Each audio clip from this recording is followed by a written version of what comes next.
Welcome once again. We're doing brunch at my place this time. There's a noticeable difference. We have French press coffee, Alright. homemade waffles, and Alaskan birch syrup made from birch trees. The greatest thing about having friends is that they make fun of you for doing nice things. Not making fun. I mean, just pointing out the fact that this is special. So special that the syrup says, many uses of this fine syrup have yet to be discovered. Think of what we could do with this. Alaska is the last frontier. And there's a little piece of the last frontier. The last sexual frontier. In this, yeah. The last syrup frontier. The syrup tastes very different. You make Why? syrups than maple tree syrup. It's birch Because tree. it's a different tree. Yeah, that's what I'm... Now you see what I'm getting at. So you can make syrup I hate from it when any mom tree. and dad fight. I love everything that's happening here today. Okay. When you can make syrup from any tree. Well, That's an extrapolation. yeah, that's a fallacy. Well, yeah. We've got 2 trees on the boat. Yeah. Well, let's see what you don't know what else. What other trees can you make syrup from? Well, Palm. there are only certain trees That give us sap. whose sap is thin enough and delicious enough that you can make syrup out of it. Pine trees, for instance, Be a or strong. spruce trees, the sap tastes absolutely abominable. It's horrible. I've had it. Yeah, You've it's had horrible. syrup? Sap syrup? Pine sap syrup? I've had spruce sap. I mean, not syrup, but I've tasted the sap before. You're in over your head, Tyler. Yeah.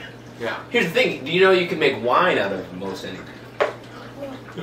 It just doesn't. It just tastes like you can make banana wine. Just tastes like banana. It tastes like banana, Well, but it's alcohol. what you're But saying is that anything, pretty much anything with sugar in it will ferment. I'm saying that we have a lot to discover. We were talking about the new Weezer album. Can we make this a little bit less timeless? Yeah, the new Weezer album is horrible. I heard the first single, the single that was released. I thought it was pretty cool. The other single that was released, I thought was interesting, but kind of a little bit The self-obsessed. shaker him one. Yeah, I think that's the only one where it's like, No, oh, this is an idea for a song that will right. It's sort of like Weezer does Bohemian Rhapsody, but Oh. except for the only lyrics, in true late Weezer fashion, are just literally the song is called "I Am the Greatest Man Who Ever Lived."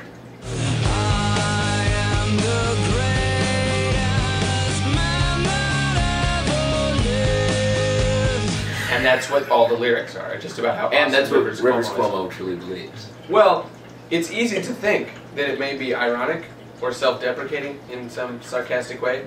I don't think that it is. Well, you could think that you're the greatest man in the world and still write interesting music. You just shouldn't write music about the fact that you think that. Yeah. Like, Would like- the greatest man in the world write hash pipe? I think not. Well, I sort of feel for him because for like 8 albums, he's been writing songs about like the nature of fame and how he feels about being Rivers Cuomo. And every time they're like, "Look, it's not that interesting. It's good that you have self-regard, but Yeah. like, let's not." And then his solution to that is always like, "Okay, on the next album, I'm gonna prove that I'm really cool with myself." Yeah. And they're like, "Well, prove it by singing about something else." People don't understand. Yeah, well, it's so hard to understand about Rivers Cuomo.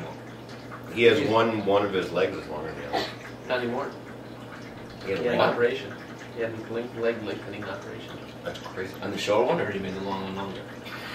I think he made the short one longer. He made the long one even He was longer. like, God had a good idea. I'm gonna make it better.